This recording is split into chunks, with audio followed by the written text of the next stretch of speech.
So the last time I bought a box with me to church, it had one of the most dangerous monsters in the world in it. You remember what it was? It was a revenge monster. And the more you fed it, the meaner, the nastier it would get. So you care for it by speaking words of grace and forgiveness. And today I have another dangerous creature with me. Do you want to see it? Well, I don't know. It's pretty dangerous. Are you sure? All right, well, here it goes. Here it goes. Oh, come here, little buddy. Come on. It's okay. It's okay. Oh, no, it's sleeping. In fact, it does sleep quite a lot, but this little beauty is what's known as a creature of habit. That's right, a creature of habit. And what makes this creature so dangerous that it gets stuck in all sorts of places, and once it gets comfortable, it's hard to wake it up. They like knowing what to expect in their day and are known to do the same thing for months and even years. Maybe some of you have even seen a creature of habit. But do you know what they're afraid of? That's right, they are afraid of, you guessed it, wrenches. And wrenches come in all shapes and sizes, and creatures of habit don't like it when wrenches are put into, especially they don't like it when wrenches are thrown into their lives. Watch what happens when I put a wrench even close to this creature of habit.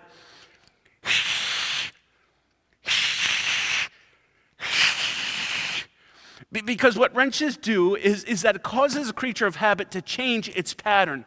And creatures of habit love routine, but their routine can often cause them to miss out on all the wonderful things of life. Day in and day out, they go through life really kind of half asleep. If you think about it, it's kind of sad, and that's what's so dangerous about a creature of habit. You see, sometimes in life, we can also be stuck in routine or a pattern that causes us to miss out on what God's wanting to do in our lives. One day seems to blend into the next and the next and next, and we often miss out on all the wonderful things that God is waiting for us to see and to do and to experience.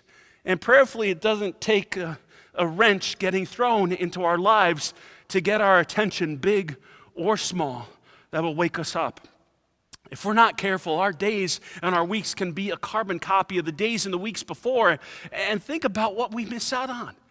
In our reading for today, we hear about Zechariah and Elizabeth. God had fulfilled his promises to them, and they had a baby boy. Now it was time to name him, and while sons were often named after their father in those days, God wanted them to do something different, to name him John. This caused them to break out of the norm and the routine, and for people to take notice that God was doing something special here. In fact, the name John means God's gift or God is gracious.